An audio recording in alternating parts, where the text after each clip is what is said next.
안녕하세요. 저는 한국 등역사 오하르예요. 제 페이지에 와주셔서 감사합니다. 이번 달은 라마단이라서 저는 이 기간 동안 제 페이지에서 이슬람과 무슬림의 삶, 그리고 그들의 사고 방식에 대해 조금씩 나눠보려고 해요. 저는 평생 무슬림이었고 지금까지 중동 국가들에서 생활해왔어요. 주변 대부분의 사람들이 무슬림인 환경에서 살아왔기 때문에 무슬림 사회를 안에서 경험해온 사람이라고 할 수 있어요. 한국 분들께는 문화 이해의 시간이 됐으면 좋겠고, 한국어를 배우시는 분들께는 한국어를 연습하는 시간이 됐으면 좋겠어요. 이 영상 조금 길어요. 미리 말씀드릴게요. 그래서 편하게 보시라고 섹션별로 나눠둘게요. 원하시는 부분으로 그냥 점프하셔도 괜찮아요. 하지만 무슬림과 함께 일하고 계시거나 중동으로 이사를 고민하고 계시거나 아니면 여러분의 나라에서 무슬림을 만나게 된다면 가까운 사이가 있으신다면 그들의 사고 방식을 조금만 이해해도 관계가 훨씬 부드러워질 수 있어요. 여러 통계에 따르면 바르게 성장하고 있는 종교 중 하나라고 해요. 그렇다면 무슬림에게는 어떤 공통점이 있을까요? 물론 모두 같지 않아요. 문화도 다르고 실존 방식도 달라요. 그래도 몇 가지 공통적인 특징은 있어요. 그럼 가장 기본적인 이야기부터 시작해 볼게요. 무슬림과 함께 지내다 보면 그들의 삶의 중심에는 명확하고 일관된 믿음이 있다는 것을 느낄 수 있어요. 이것은 바로 하나님은, 신은 한 분뿐이라는 것. 그분은 모든 것을 창조하신 절대적인 존재라는 것. 무슬림은 이 삶을 의미 있는 여정이고, 시험 과정으로 이해해요. 모두 하나님께서 알고 계신다고 믿어요. 그리고 언젠가 그 모든 것에 대해 질문을 받는 날이 온다고 믿어요. 그리고 그 하나님은 자비로우시고 많이 용서하시는 분이지만 교만함을 용납하지 하시는 분은 아니라고 믿어요. 이슬람이라는 말, 그건 순종이라는 뜻이에요. 순종. 무슬림은 오직 한 분 하나님께 자신을 맡기고 그분께만 순종하는 사람이라는 의미예요. 짧게 하면 이슬람에는 신앙의 6기둥이 있어요. 신을 믿는 건, 정사들을 믿는 건, 경전들을 믿는 건, 예언자들을 믿는 건, 최후의 날 믿는 건, 그리고 가달, 운명. 그리고 이슬람 실전은 5가지 기둥이 있어요. 신앙 고백, 하루 5번 기도, 자카트, 그건 의무 자선, 그리고 라마단 금식, 그리고 그 마지막으로 가능하다면 메카 순례.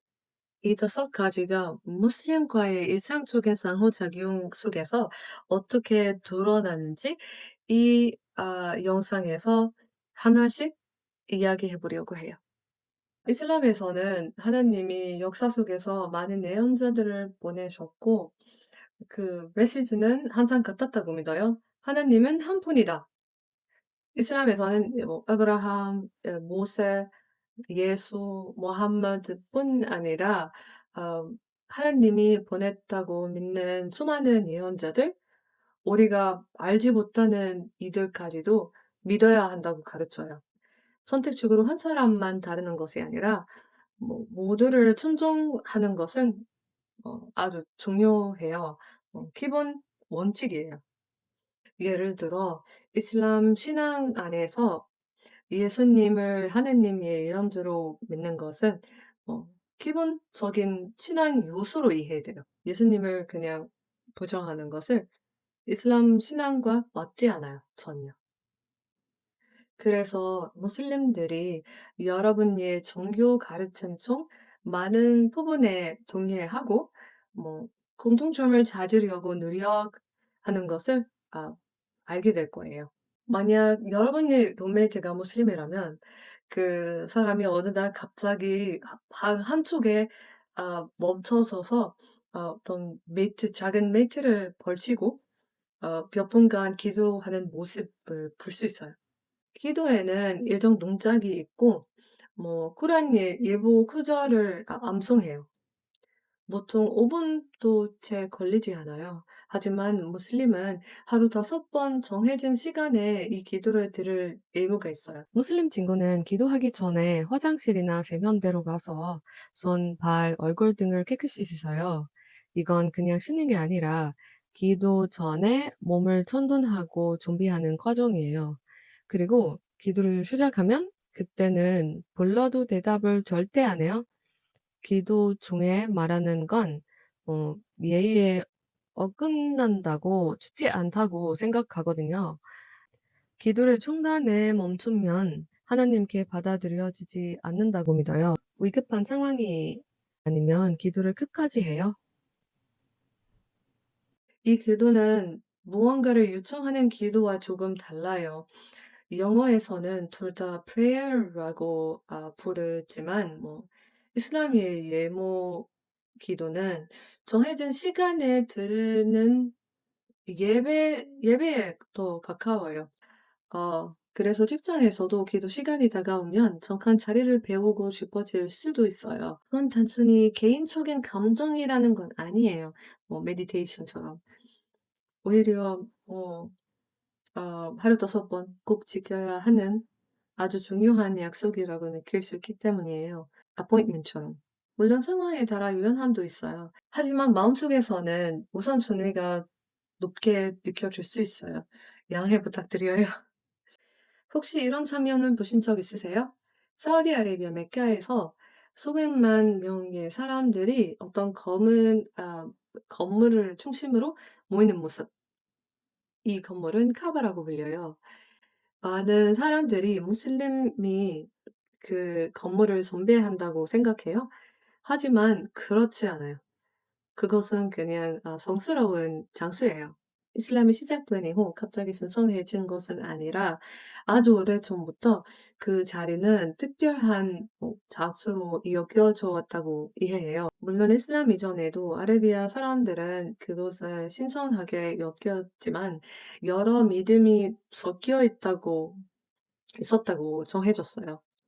이슬람은 그 정통을 그 순수한 요일신 신앙으로 정화했다고 보는 거예요. 또 한 가지 흥미로운 점이 있어요. 전동의 많은 호텔 객실에서 벽이나 전장 근처에 끄블라 방향을 표시해둔 표식이 있어요.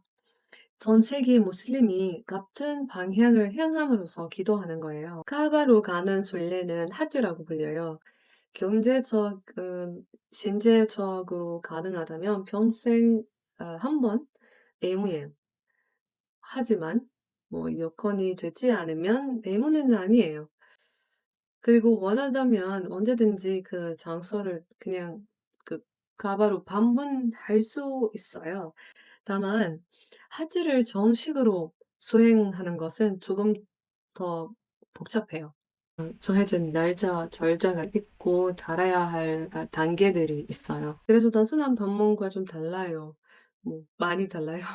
그럼에도 불구하고 많은 무슬림은 언젠가 하지에 갈 수 있기를 인생의 큰 소망 중 하나로 여겨져요. 만약 내가 intermittent fasting 시작한다고 말하면요. 그리고 만약 나 혼자가 아니라 한 나라? 아니 수백만 명이 나와 함께 한다면요. 이건 매년 일어나는 일이에요. 이슬람의 성스러운 달 라마단. 라마단 동안 사람들은 해질 때부터 해줄 때까지 먹지도 마시지도 않아요. 그뿐만 아니라 부정적인 행동, 불필요한 말다툼, 사미의 잡음 같은 것들 다 멈춰요.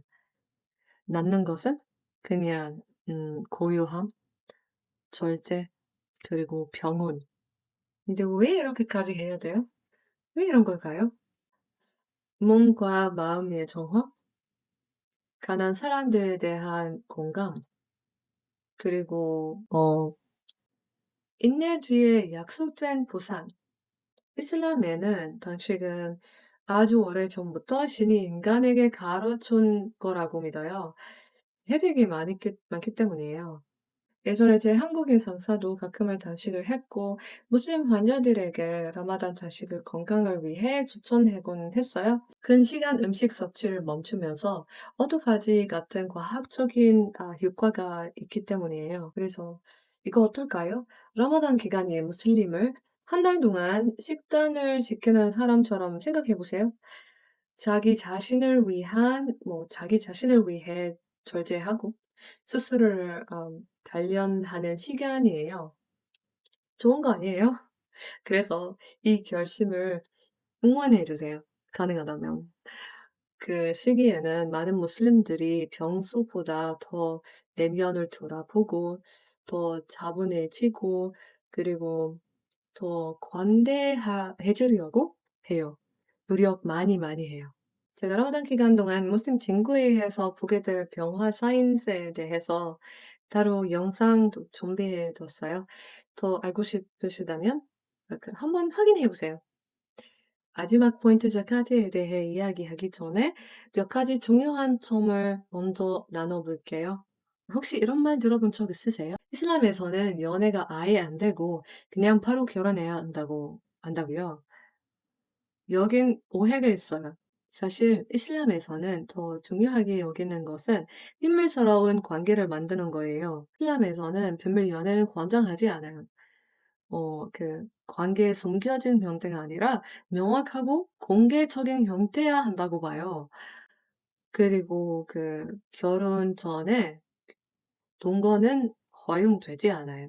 무슬림 아니더라도 아랍 국가들에는 다 그래요. 이런 기준은 가정과 사회 질서를 보호하고 특히 여성의 권리와 책임을 명확히 지키기 위한 장치로 이해돼요. 생각해보니 이슬람에는 결혼과 상속을 포함해 여성의 권리를 보호하는 내용이 많이 언급돼요. 그래서 많은 무슬림 여성들이 히잡을 착용해요. 이와 같은 머리 커버. 하지만 히잡을 모든 상황에서 계속 착용하는 게 아니에요. 그냥 가족 앞에서 가족 남자들 앞에는 착용하지 않아요. 그리고 여성들 앞에 아이들 앞에 상황에 따라 달라요. 꾸란에는 하나님이 이 공동체를 총각 공동체로 만들었다는 표현이 나와요. 많은 학자들은 이것은 균형 잡힌 공동체라고 해석해요. 균형. 예언자 모함마드는 사람들이 지나치게 엄격해지면 항상 완화하라고 말씀하곤 했어요. 이슬람에서는 가장 중요한 것은 애도예요. 어떤 행동의 중심에 있는 마음이에요. 예를 들어 같은 돈을 주는 행동이라도 애도에 따라 완전히 달라질 수 있어요. 그래서 무슬림이 아니더라도 하느님이 보시기에 어떤 무슬림보다 더 나을 수도 있어요. 결국 판단은 하느님만 하실 수 있어요. 좋은 것은 이슬람에는 기존이 되는 경종이 있어요. 바로 쿠란이에요. 쿠란은 이슬람이 시작됐을 때부터 기록됐고 오늘날 읽기는 본문은 아주 초기 사본들과 비교가 가능해요. 그래서 무슬림들은 쿠란이 원문 아랍어 형태로 부정되었다고 이해해요. 그래서 만약 이슬람에 대해 궁금하다면 개인의 행동만 보고 판단하기보다는 직접 자료를 막 확인해보는 것도 하나의 방법이에요. 그리고 예언자 무함마디의 말씀은 아랍어로 하디스. 이건 그냥 정해진 이야기가 아니라 전달 과정을 검증하고 등급을 매긴 시스템이 있어요. 그런 걸 본 적 있나요? 누군가의 개인적인 해석이 아니라 문화적 관습이 아니라 참고할 수 있는 텍스트와 학문적인 전통이 존재해요. 그리고 무슬림이라고 해서 모든 같은 방식으로 지도하는 거 아니에요. 어떤 사람은 매우 엄격하게 다르기도 하고 또 어떤 사람은 그냥 문화적 긴 요소를 종교와도 섞여서 받아들이기도 해요. 오늘 영상은 여기까지입니다. 계속 지켜봐 주세요. Part 2에서는 일상 속에서 볼 수 있는 모습들, 놀라지 않아도 되는 부분들, 그리고 어, 돈 관리에 대해 이야기해 보겠습니다. 감사합니다. 빠이.